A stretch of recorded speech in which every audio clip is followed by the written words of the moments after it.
Recent studies show anxiety in children is skyrocketing. Not only are more suffering from depression and mental illness, but these conditions are being documented at a much younger age. A recent article from The Atlantic asked the question, what happened to the American childhood? It explores what we can do to solve what's becoming a growing problem. The author of that article joins me now. Julian is a senior editor at The Atlantic. Kate, thank you so much for joining us. What do you think seems to be really the leading cause for anxiety in young children? And why do we see them impacted at such an earlier age than before? So thank you so much for having me. I think there are two really important things to know about childhood anxiety. The first is we do see signs that it is on the rise. But the second thing, which is equally important, is that we realize that anxiety is much more common in childhood than we once thought it was.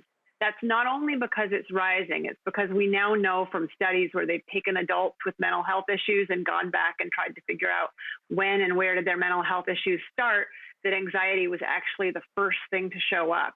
We know that anxiety starts at an average age, anxiety disorders, I should say, at an average age of 11, and some anxiety disorders start even sooner.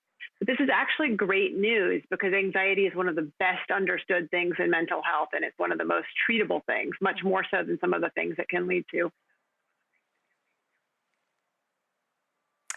I didn't realize that anxiety was one of the most studied mental disorders. That's actually comforting to hear.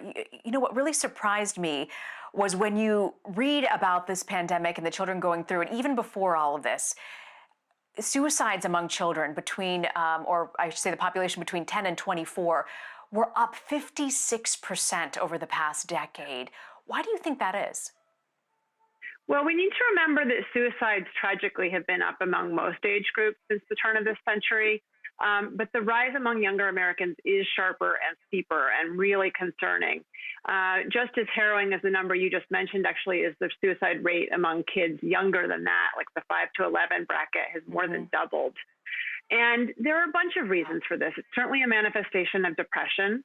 Rising rates of depression, but there are some other specific things going on. Researchers have tied some of the increase to the opioid epidemic. It looks like parents who have opioid addictions may be having kids who are more likely to try to take their lives.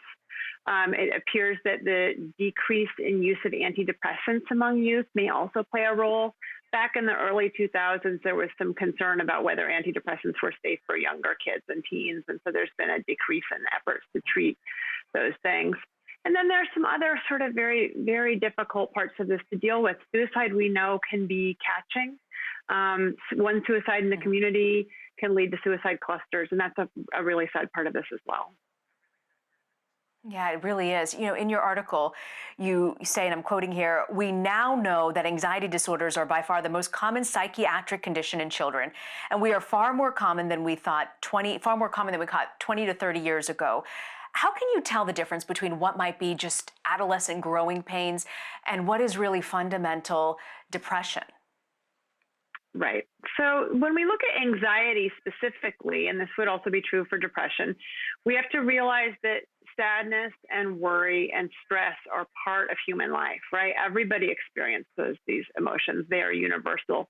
What we talk about when we talk about mental health concerns is really whether you're feeling the right emotion at the right time, whether the emotion you're feeling is proportional to what's going on. So for example, during the current moment, it's natural for people to feel stressed and worried. That's a completely appropriate response. Where the professionals start to worry is when a kid doesn't have any let up in their sense of anxiety, where it's really starting to interfere with their life, when it doesn't go away, when stressors go away. So some of the common manifestations that might be a sign that you want to get some professional help would be somatic complaints. Younger kids especially don't necessarily tend to say that they're feeling bad emotionally or psychologically. They're maybe more likely to say, I have a stomach ache, I don't want to go to school, I have a headache, or to have trouble sleeping, or to ask lots of worried questions, asking for reassurance about something that's clearly preoccupying them.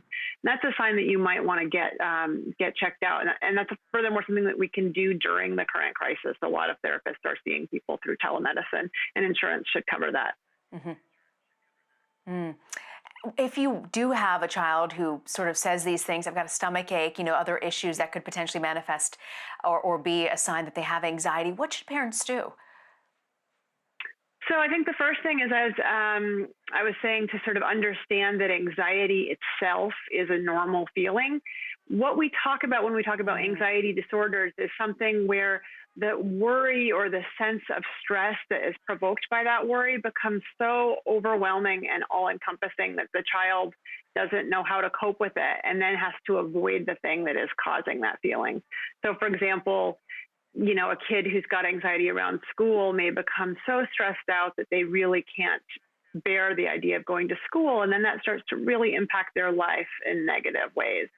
So what we want to do is to sort of help kids to confront their fears and worries and not to just sort of bubble wrap them or sort of shelter them. And unfortunately, that's what a lot of us with the best of intentions tend to do when we see our kids in distress. It's natural as a parent to want to prevent your kid from having those feelings. But anxiety researchers have discovered that although that is how parents typically respond, it tends to backfire the more we do to try to shelter our kids as opposed to helping them build the ability to deal with their worries and fears, the less well they do in the long term.